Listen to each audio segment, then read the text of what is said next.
Manifestation contre le sécessionnisme anglophone au Cameroun. Environ 200 personnes y ont pris part ce mardi.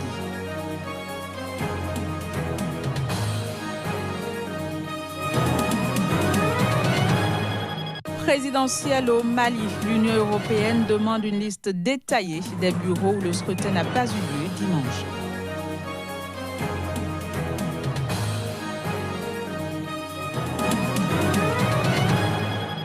L'ONG Planète Femmes Centrafrique a initié un projet pour appuyer le gouvernement dans la lutte contre les disparités entre hommes et femmes.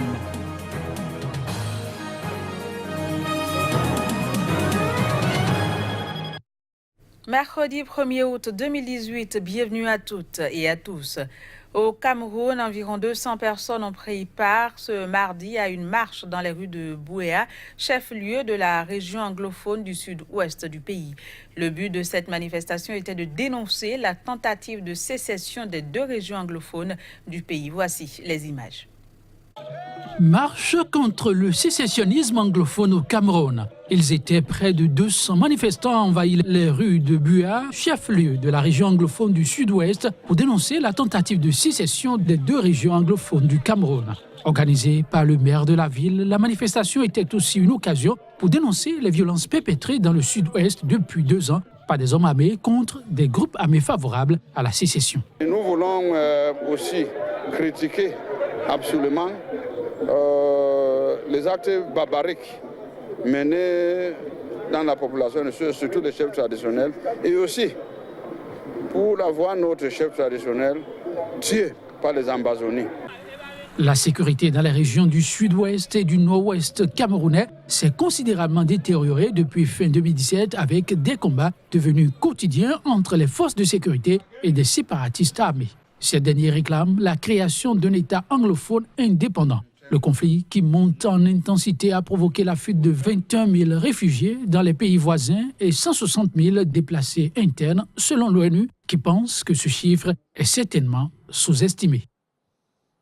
Le premier tour de la présidentielle au Zimbabwe est passé. L'opposition revendiquait ce mardi la victoire de son candidat Nelson Chamisa.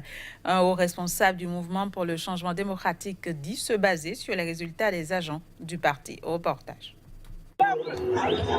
Les résultats officiels des élections présidentielles, législatives et municipales de lundi, qui se jouent essentiellement entre la ZANU-PF au pouvoir et le mouvement pour le changement démocratique, n'ont pas encore été annoncés.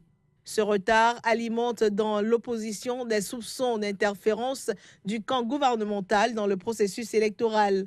Pour l'opposition, la victoire lui revient. Nous protégerons ce vote. Le peuple du Zimbabwe a attendu si longtemps patiemment, a résisté à la tentation de recourir à des moyens illégaux et inconstitutionnels pour parvenir au changement. Nous avons gagné les élections, nous avons recueilli les résultats. Les résultats montrent que nous avons gagné.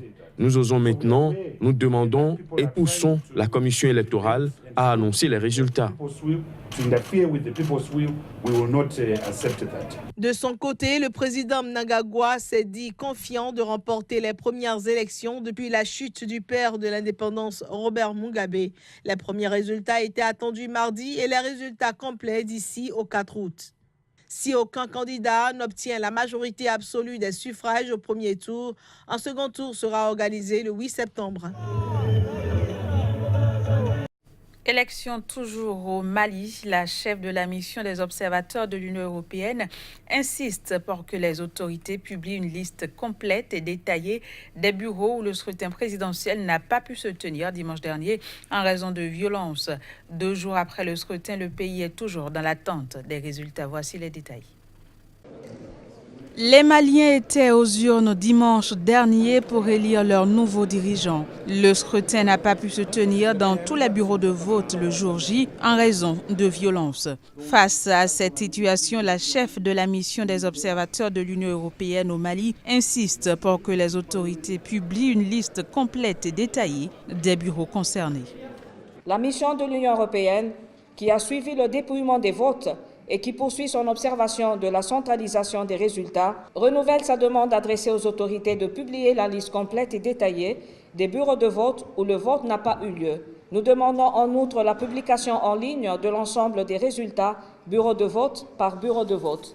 La chef de la mission européenne a en outre appelé les candidats à faire preuve de mesure en évitant d'annoncer leurs propres estimations avant la publication des résultats provisoires par l'administration électorale. Selon le gouvernement malien, le vote n'avait pas pu se tenir dimanche dans plus de 700 bureaux sur quelques 23 000, dont près de 600 dans la région de Mopti, dans le centre du pays. Même registre, les Comoriens ont approuvé à une écrasante majorité de plus de 92% une réforme constitutionnelle très controversée qui permet au président de briguer un deuxième mandat consécutif. Et ce, selon les résultats officiels du référendum organisé ce lundi et boycotté par l'opposition. Reportage.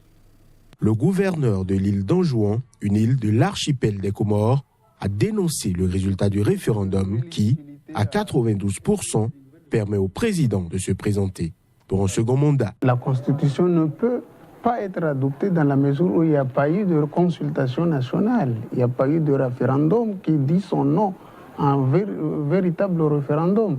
Il y a eu, comme je vous disais, une consultation partisane, donc ils ont fait ce qu'ils ont voulu faire. On a tous été témoins de tout ce qui s'est passé dans le pays en juin en général, donc nous, on tient notre cap. L'opposition, qui a jugé le référendum illégal, a dénoncé un référendum fait sur mesure pour le président Azali Assoumani, un ancien poutiste élu en 2016 à la fonction suprême. La réforme plébiscitée lundi renforce ses pouvoirs en lui permettant de briguer 2 mandats de 5 ans consécutifs contre un seul actuellement.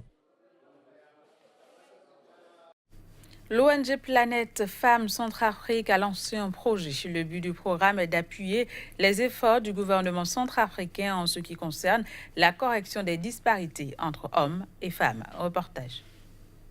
Au terme de la mise en œuvre de ce projet, plus de 75% de femmes seront touchées. Ce projet vise à créer 10 réseaux de femmes médiatrices de paix à Bangui et dans une ville de l'arrière-pays. Au moins 3 initiatives de cohésion sociale pour les femmes retournées, déplacées et rapatriées seront mises en œuvre dans les zones du projet. 400 femmes dont les capacités seront renforcées pourront ainsi s'impliquer dans les affaires publiques du pays.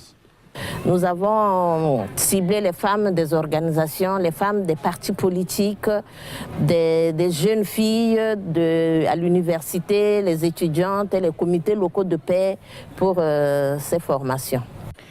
Le projet PBF sur la consolidation de la paix et la promotion de la participation politique de la femme vise à renforcer les capacités des femmes et filles centrafricaines pour une participation accrue à la vie publique. Ils permettent aussi d'appuyer les initiatives des réseaux de femmes médiatrices au niveau communautaire en vue de renforcer le dialogue intercommunautaire et consolider la paix. Et dans un pays, il faut avoir un leader. Les femmes sont toujours des leaders dans leur foyer. Mais il ne faut pas que cela se limite au niveau de leur foyer. La femme doit aller pousser loin son leadership pour encadrer dans la vie publique. Vous savez, les femmes sont toujours mises en marge.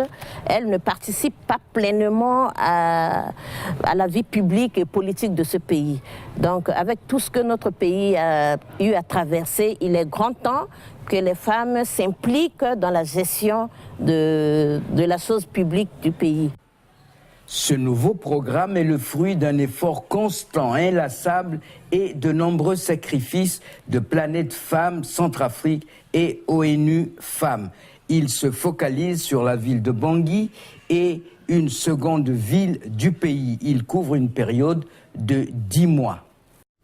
Toujours en République centrafricaine a été lancé un autre programme de développement.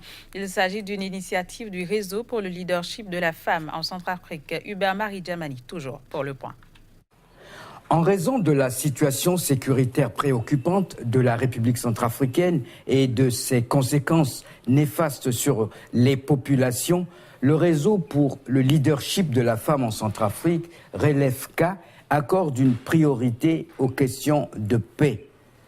Les premières actions du Relève-K ont donc été de faciliter les réflexions des leaders féminins sur la contribution de la femme, de la société civile à la mise en œuvre de la résolution 1325 en République centrafricaine. Les recommandations de l'atelier ont permis d'avoir un groupe de femmes leaders qui partagent une même vision sur le rôle de la femme dans le processus de consolidation de la paix. À travers ce programme, nous serons encore ensemble plus présentes sur le terrain, dans les arrondissements et dans les provinces. Aux représentants des médias, j'adresse la gratitude du Relève-K pour votre contribution qui a permis de faire entendre la voix des femmes leaders au sein de la population. Le programme qui vient d'être lancé vise à accroître la participation des jeunes garçons et filles dans la consolidation de la paix. Les initiatives ne sont jamais exhaustives dans le domaine de la paix. Toutefois, à chaque fois, je pense que le besoin se fait ressentir d'ajouter, de compléter encore des activités ou apporter des contributions nouvelles dans le domaine de la consolidation de la paix. Nous avons estimé qu'avec le Relève-K, qui a pour objectif d'impliquer, d'influencer, de faire le plaidoyer pour le retour de la paix, il fallait aller à la base, impliquer nos sœurs dans le travail que nous avons déjà fait. Des activités de sensibilisation dans les arrondissements de Bangui et de sa périphérie, ainsi qu'à Bossangwa, à l'intention des leaders locaux, des chefs coutumiers, des religieux, des femmes et des jeunes sont prévus. Il s'agit aussi de faciliter la contribution des leaders féminins à l'élaboration, à la vulgarisation et la mise en œuvre des textes d'application de la loi sur la parité. Puis, explosion hier mardi d'une camionnette à un point de contrôle de l'armée dans le sud des Philippines où opèrent des groupes islamistes. 10 personnes, parmi lesquelles des militaires et civils, y ont péri. Les images. La déflagration est survenue peu après l'aube lorsque des militaires et des membres d'une milice pro-gouvernementale ont intercepté une camionnette. C'était alors qu'ils se préparaient à l'inspecter à un point de contrôle à l'extérieur de la localité de Lamitan. Les forces gouvernementales avaient été placées en état d'alerte après avoir reçu des informations selon lesquelles des groupes armés envisageaient de poser des bombes artisanales en différents endroits de l'île. En soldats, 5 miliciens et 4 civils ont été tués, selon le porte-parole de l'armée philippine, Edgar Arevalo. L'attentat a été revendiqué par le groupe djihadiste État islamique, dont l'organe de propagande, AMAC, a affirmé qu'une attaque suicide a tué environ 15 membres de l'armée des Philippines à Lamitan. Le porte-parole du président Rodrigo Duterte a condamné l'attentat, parlant d'un crime de guerre visant a priori les civils. Abu Sayyaf est une ramification extrémiste de l'insurrection séparatiste musulmane qui a fait plus de 150 morts depuis les années 1970 dans le sud de cet archipel. Il a été créé dans les années 1990 grâce au financement d'un membre de la famille du chef d'Al-Qaïda, Oussama Ben Laden. Voilà, ce sera tout pour cette édition. Merci de l'avoir suivi. Au revoir.